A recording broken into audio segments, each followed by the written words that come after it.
What's up guys, welcome back to my YouTube channel. I'm back with another video. आज हम red करने वाले हैं ध्रुव राठी के एक और न्यू वीडियो पे जिसका टाइटल है middle class fool it once again budget 2024। तो देख लेते हैं इन्होंने इसमें क्या बोला है और करते हैं रिएक्शन। तो करते हैं स्टार्ट।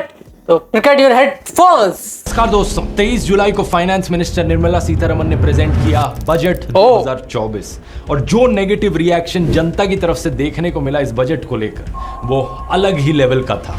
बड़े से बड़ा मोदी समर्थक भी अपना गुस्सा जाहिर करने लगा सरकार के खिलाफ।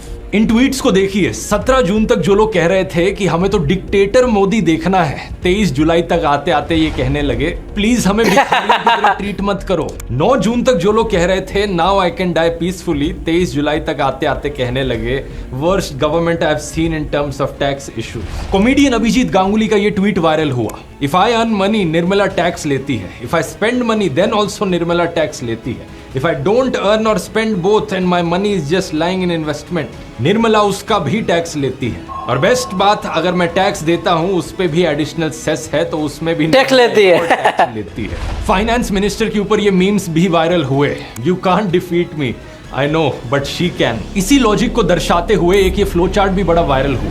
जो भी आपको सैलरी मिलती है आप उस पर 30% डायरेक्ट टैक्स पे करते हो। बचे हुए पैसे को अगर आप इन्वेस्ट करते हो और इन्वेस्टमेंट में अगर आप जल्दी से पैसा कमा लेते हो तो आप 20% टैक्स पे करते हो। स्लोली पैसा कमाते हो तो 12.5% टैक्स, और अगर आपका नुकसान तो नुकसान आपका है। दूसरा, अगर आप अपने पैसे को खर्च करने चलते हो तो जीएसटी के हिसाब से बेसिक आइटम्स पर 12% टैक्स भरते हो, काइंड ऑफ फैंसी आइटम्स पर 18% टैक्स और लग्जरी आइटम्स पर 28% टैक्स। सवाल यहाँ ये उठता है कि क्या ये बजट सही में इतना बुरा है? आइए आज के वीडियो में दोस्तों इसे गहराई से समझते हैं।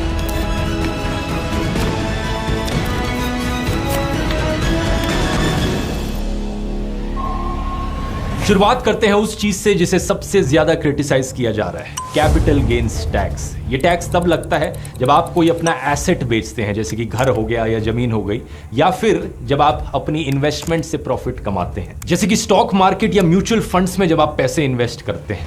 कैपिटल गेन्स टैक्स को 2 हिस्सों में डिवाइड किया जाता है। अगर आप किसी चीज को खरीद बेच रहे हैं 1 साल से कम के पीरियड में तो उसे शॉर्ट टर्म कहा जाता है, और जो टैक्स तब लगता है उसे short term capital gains tax कहा जाता है। शॉर्ट में कहा जाए तो STCG। लेकिन अगर आप अपनी इन्वेस्टमेंट्स को 1 साल से ज्यादा समय के लिए रखते हैं तो उसे लॉन्ग टर्म पीरियड कहा जाता है, और ऐसे केस में टैक्स लगता है long term capital gains tax, LTCG।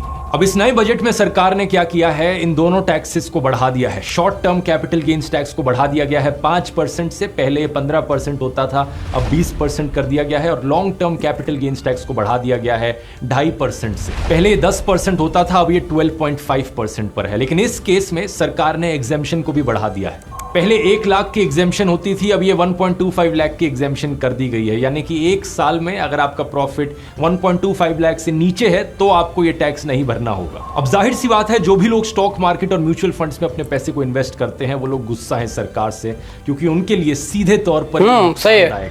इसके अलावा जो लोग फ्यूचर्स और ऑप्शंस में ट्रेडिंग करते हैं उनके लिए भी बड़ी बुरी खबर है। इनकी ट्रेडिंग पर एक सिक्योरिटीज ट्रांजैक्शन टैक्स लगाया जाता है। फ्यूचर्स पर पहले ये टैक्स हुआ करता था 0.0125% ऑफ द ट्रांजैक्शन वैल्यू, अब ये बढ़ाकर 0.02% कर दिया गया है।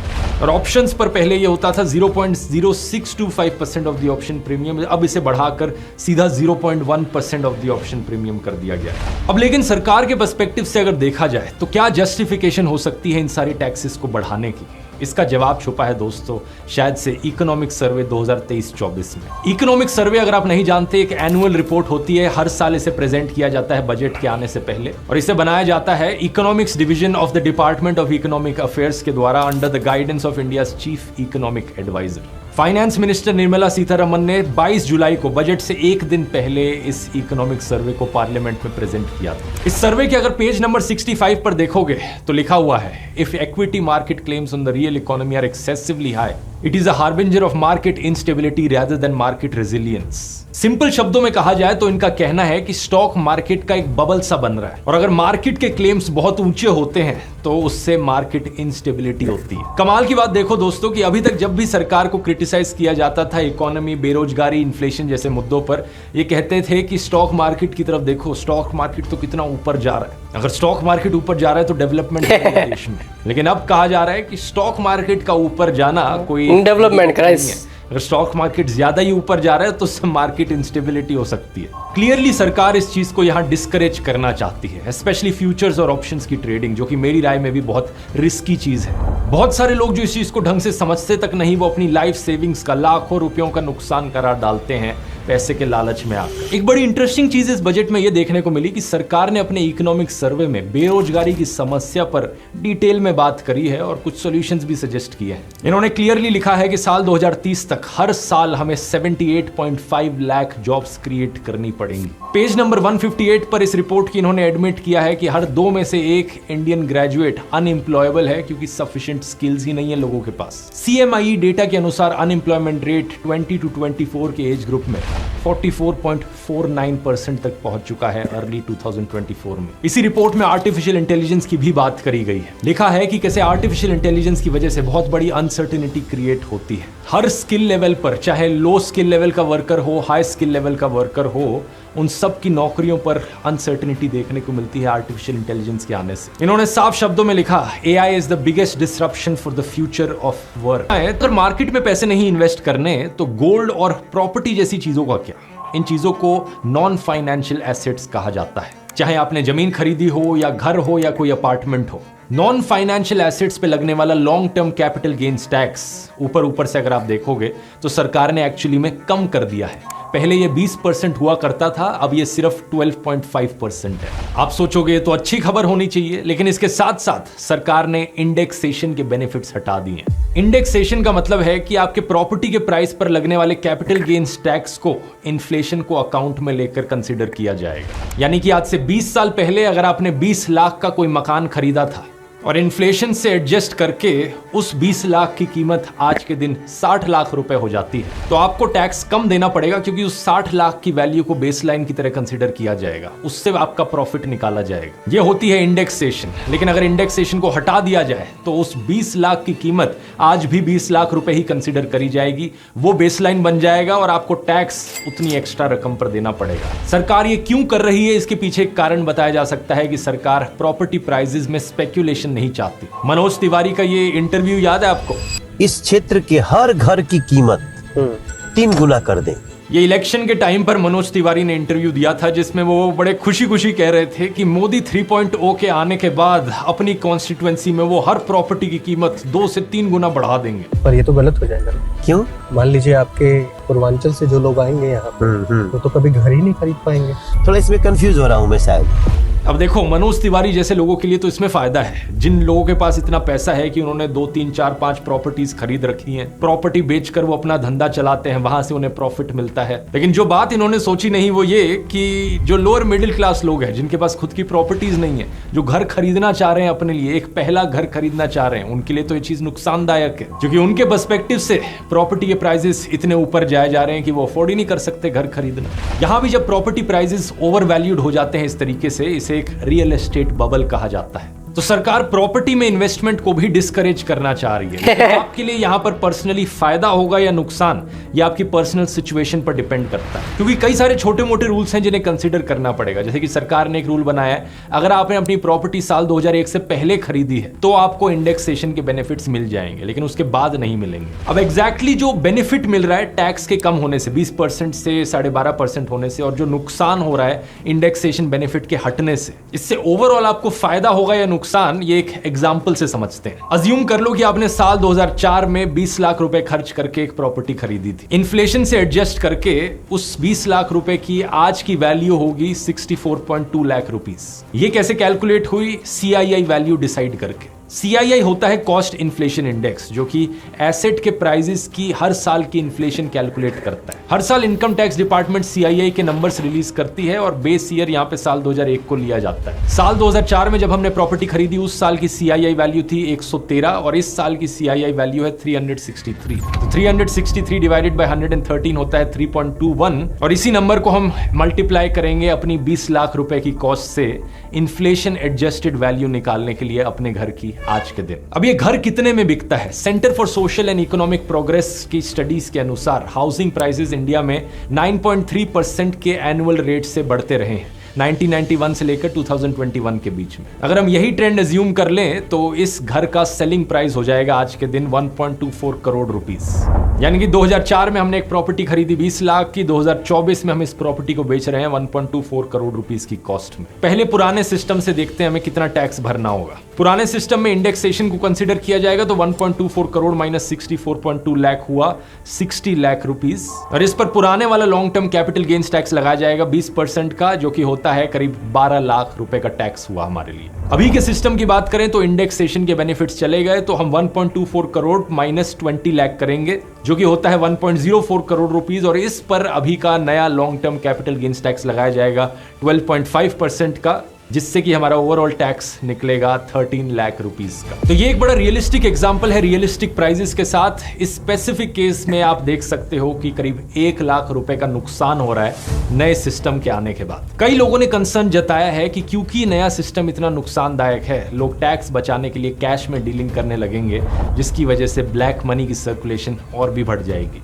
और सबसे ज्यादा नुकसान तो उन लोगों को होगा जिन्होंने पिछले 23 सालों में डिलेड प्रोजेक्ट्स में इन्वेस्टमेंट करी है। कई सारे ऐसे हाउसिंग प्रोजेक्ट्स हैं, सोसाइटीज हैं जहां पर लोगों ने अपार्टमेंट्स खरीदे लेकिन वो बने ही नहीं, 5-10 साल डिले हो गए। और अनलेस उन प्रॉपर्टीज का प्राइस एकदम से ड्रास्टिकली बढ़ जाए, इन लोगों को तो और भी ज्यादा नुकसान होगा। बस इकलौता फायदा इस पॉलिसी का जो सरकार उम्मीद कर सकती है वो ये कि प्रॉपर्टी प्राइसेस में जो स्पेक्यूलेशन देखी जा रही है वो कम होगी, प्रॉपर्टी प्राइसेस इतनी तेजी से नहीं बढ़ेंगे, और शायद लोअर मिडिल क्लास लोगों को घर अफोर्ड करने का एक मौका मिल पाएगा। फिर आते हैं हम एंजल टैक्स पर, वो टैक्स जो स्टार्टअप्स पर लगाया जाता है जब भी स्टार्टअप्स अपने फ्रेश शेयर्स इशू करते हैं अपने कंपनी के फेयर मार्केट वैल्यू से ऊपर। सही बात है।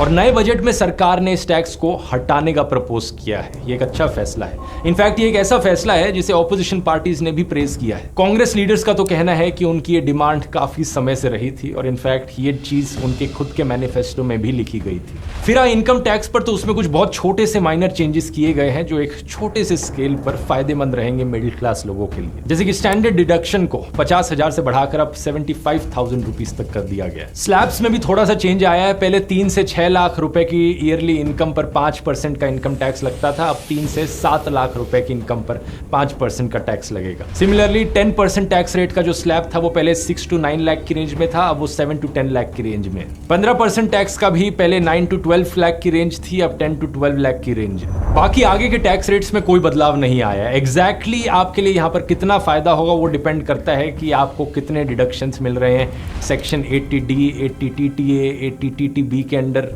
एग्जैक्टली आपकी एनुअल इनकम कितनी है, लेकिन मोटे मोटे तौर पर कहा जाए तो एक मिडिल क्लास आदमी के लिए नेग्लिजिबल फायदा है इस चीज में भी। इसे आप पिछली सरकारों से कंपेयर करो तो ये एक इंटरेस्टिंग चार्ट मिंट ने बनाया है। आप देख सकते हो साल 2006 और 12 के बीच में कितनी बार 0% और 30% का स्लैब ऊपर बढ़ाया गया था मिडिल क्लास लोगों के फायदे के लिए, लेकिन यही स्लैब्स पिछले 12 सालों से चेंज नहीं किए हैं सरकार ने। सिमिलर चीज कैपिटल गेन्स टैक्स के लिए भी कही जा सकती है। क्या आप जानते हो साल 2004 में जब मनमोहन सिंह की सरकार बनी थी तो long term capital gains tax 0% पर था। सिर्फ 2018 में ही नई मोदी सरकार इस टैक्स को वापस लेकर आई, जिसे अब बढ़ाकर 12.5% पर कर दिया गया है। ये एक और बड़ा मुद्दा है जिस पर सरकार को क्रिटिसाइज किया जाता है, क्योंकि एक साल में अगर आपकी तनख्वाह 15 लाख रुपए से ज्यादा है तो आप पर मैक्सिमम टैक्स रेट अप्लाई होता है 30% का, लेकिन दूसरी तरफ किसी और की तनख्वाह 1 करोड़ से ज्यादा है तो उस पर भी यही 30% का टैक्स रेट अप्लाई होता है। लेकिन असलियत में एक आदमी करोड़पति और दूसरा आदमी जिसे middle to upper middle class कहा जा सकेगा। बहुत बार हमने देखा है कि लोगों ने और ऑपोजिशन पार्टीज ने मोदी सरकार को अडानी अंबानी की सरकार करके पुकारा है। उसके पीछे यही कारण है। देखकर ऐसा लगता है कि सारी टैक्स वसूली ये सरकार मिडिल क्लास लोगों से करती है और जो इनके करोड़पति अरबपति दोस्त होते हैं उनको सिर्फ फायदे ही फायदे दिए जाते हैं। ये चीज एक और डेटा पॉइंट में झलकती है। बजट डॉक्यूमेंट्स में हमें देखने को मिलता है कि सरकार के पास जो कमाई हो रही है वो 19% पैसा इनकम टैक्स से आ रहा है, 18% जीएसटी से आ रहा है और सिर्फ 17% कॉर्पोरेट टैक्स से आ रहा है। अब इस ग्राफ को देखिए, हमेशा ऐसा नहीं होता था। 2014-15 और उससे पहले मेजॉरिटी शेयर सरकार का एक्चुअली में कॉर्पोरेट टैक्स से आता था, यानी कि कंपनीज पर लगाए जाने वाले टैक्स से। धीरे धीरे सरकार कॉर्पोरेट टैक्स को कम करती गई है ओवर द ईयर्स और ज्यादातर अपनी टैक्स वसूली इंस्टेड करती गई है इनकम टैक्स पेयर्स से। फाइनेंस मिनिस्टर ने 5 स्कीम्स की बात करी जिनके लिए 2 लाख करोड़ रुपए का आउटले रखा गया है। पहला है फर्स्ट टाइम एम्प्लॉयमेंट सपोर्ट। जो लोग अपनी पहली नौकरी करने जा रहे हैं और जो सरकार के ईपीएफओ में रजिस्टर्ड हैं, उन्हें अप टू 15,000 रुपीज मिल सकते हैं सरकार से। दूसरा, मैन्युफैक्चरिंग के सेक्टर में स्पेसिफिकली और बेनिफिट्स दिए गए हैं एम्प्लॉयज और एम्प्लॉयर्स दोनों को। तीसरा, एम्प्लॉयर सपोर्ट प्रोवाइड किया गया है ताकि इंकरेज किया जा सके और एम्प्लॉयर्स को कि वो और एम्प्लॉयज हायर करे।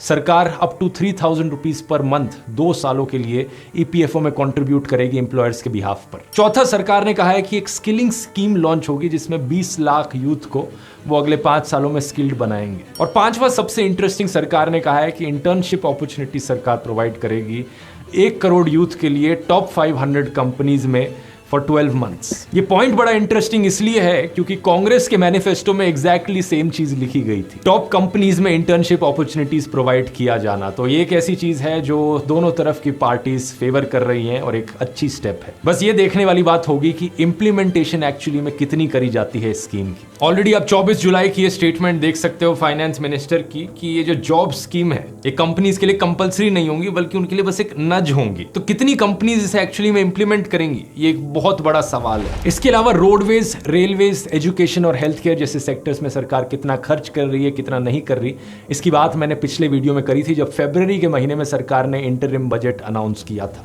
उस वीडियो को जाकर देख सकते हो। और फाइनली जो आखिरी पॉइंट आता है जिसे एक और बार बहुत ज्यादा क्रिटिसाइज किया जा रहा है, वो है अलग अलग स्टेट्स में पैसों की डिस्ट्रीब्यूशन। इस बजट में सरकार ने स्पेशली आंध्र प्रदेश और बिहार की स्टेट्स को बहुत ज्यादा पैसा एलोकेट किया है बाकी स्टेट्स के कंपैरिजन में। 15,000 करोड़ रुपए दिए गए हैं आंध्र प्रदेश की कैपिटल अमरावती की डेवलपमेंट के लिए। अब आंध्र प्रदेश में तो ऑलरेडी इलेक्शंस हो चुकी हैं, लेकिन बिहार की इलेक्शंस आनी बाकी हैं, तो बिहार को जो पैसा दिया जा रहा है वो नेक्स्ट लेवल का ही है। 60,000 करोड़ रुपीस खर्च करेगी सरकार अलग अलग इंफ्रास्ट्रक्चर प्रोजेक्ट्स में बिहार में, expressways, power plants, heritage corridors, नए एयरपोर्ट्स बनाने में, और 11,500 करोड़ रुपए स्टेट को दिए जा रहे हैं फ्लड मिटिगेशन के लिए। इसके अलावा जो टूरिज्म का बजट होता है उसमें सबसे बड़ा शेयर बिहार को दिया जा रहा है। विष्णुपद मंदिर गया में और महाबोधि मंदिर बोध गया में इन्हें वर्ल्ड क्लास फैसिलिटीज और टूरिज्म इंफ्रास्ट्रक्चर दिया जाएगा, फाइनेंस मिनिस्टर ने कहा। यह बात बड़ी साफ है कि बीजेपी अपनी माइनॉरिटी गवर्नमेंट में अपने एलाइज टीडीपी और जेडीयू को खुश रखने की कोशिश कर रही है,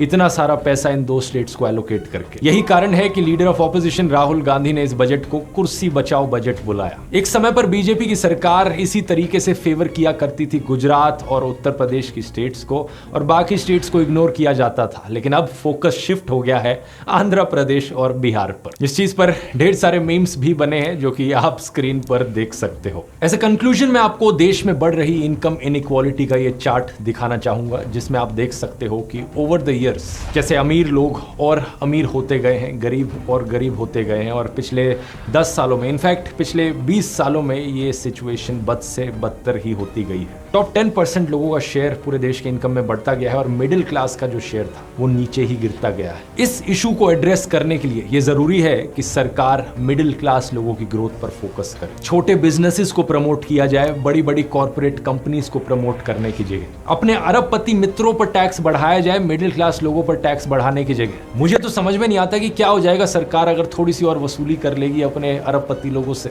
वो अपनी 5,000 करोड़ रुपए की शादियों में 100-200 करोड़ रुपए कम खर्च कर पाएंगे। देश में 1-2 एयरपोर्ट उन्हें कम मिलेंगे और कुछ 2-3 जंगल बच पाएंगे। क्या ही हो जाएगा उनका। इस आर्टिकल को देखिए दोस्तों, इनकम इनइक्वालिटी की इतनी बुरी हालत ब्रिटिश राज के समय भी नहीं थी। सोच सकते हो, ये सिर्फ आने वाला टाइम ही बताएगा कि सरकार की ये नई पॉलिसीज चीजों को कितना बेहतर बनाती हैं और कितना बदतर। तो गाइस, ये था वीडियो, और वीडियो बहुत ही ज़्यादा इंफॉर्मेटिव था। मतलब उसने वो सारी चीज़ें बताई हैं जो कि सरकार लाना तो चाहती है बट इम्प्लीमेशन नहीं हुआ। और उसने बजट की बात भी की है, बट इलेक्शन से पहले एक बजट रिलीज़ होता है जो कि सब लोगों को पढ़ना चाहिए और उसको देखना चाहिए क्या एक्चुअल में बजट में है क्या। तो वो उसकी तरफ तो कोई ध्यान ही नहीं देता कि बजट क्या हुआ, हमारा कुछ हुआ, उसकी तरफ कोई ध्यान ही नहीं देता, बट वैसे ही लगे रहते हैं अपनी पार्टीबाजी में। तो ये बहुत ज़्यादा इंफॉर्मेटिव वीडियो है। और टैक्सेस की अगर बात करी जाए तो उसने बिल्कुल सही बोला है कि कुछ टैक्सेस उसने हटाए हैं और तो कुछ लगाए हैं। तो जिस टैक्स से उसने हटाया है और जिसको लगाया है तो बात वो बराबर है। वहाँ हटाने के बाद आगे आपका जो लॉस हो रहा है, फिर आगे अगर आपको प्रॉफिट हो रहा है तो पीछे आपको लॉस हो रहा है, तो बात बराबर है, उसमें इतना डिफरेंसेस नहीं है। और वो भी उसने बहुत सही बात की है कि पिछले 14 सालों में या पिछले 10 सालों में अगर कोई अमीर है तो वो अमीर होता गया और कोई गरीब है तो वो गरीब होता गया, तो उसमें कोई इम्प्रूवमेंट नहीं है। मतलब कोई ऐसा नहीं है कि हम गरीब अमीर हो रहा है और अमीर थोड़ा सा डाउन हो रहा है, तो ऐसा नहीं है। बट एक्चुअल में वैसा होना चाहिए। अगर टैक्स सरकार ले रही है तो जो अरबपति लोग हैं उसमें ज़्यादा इनकम टैक्स या उनका जो भी टैक्सेस है वो सारे सरकार को ज़्यादा लेना चाहिए as per the middle class. तो ये सरकार को सोचना चाहिए। बाकी देखते हैं और मिलते हैं फिर एक नए रिएक्शन के साथ। वीडियो मुझे तो काफ़ी इन्फॉर्मेटिव लगी, मुझे लगता है कि सब लोगों को अच्छा लगा होगा वीडियो, और काफ़ी ज़्यादा इन्फॉर्मेटिव है। वो सारी चीज़ें जो आपकी लाइफ में होने वाली हैं। चलो मुझे तो काफ़ी अच्छा लगा और आई होप वीडियो सबको अच्छा लगा होगा, और जिसको भी अच्छा लगा वीडियो को लाइक करो, सब्सक्राइब करो चैनल को यार। मिलते हैं फिर एक नए वीडियो के साथ, नए रिएक्शन के साथ। जब तक के लिए बाय बाय।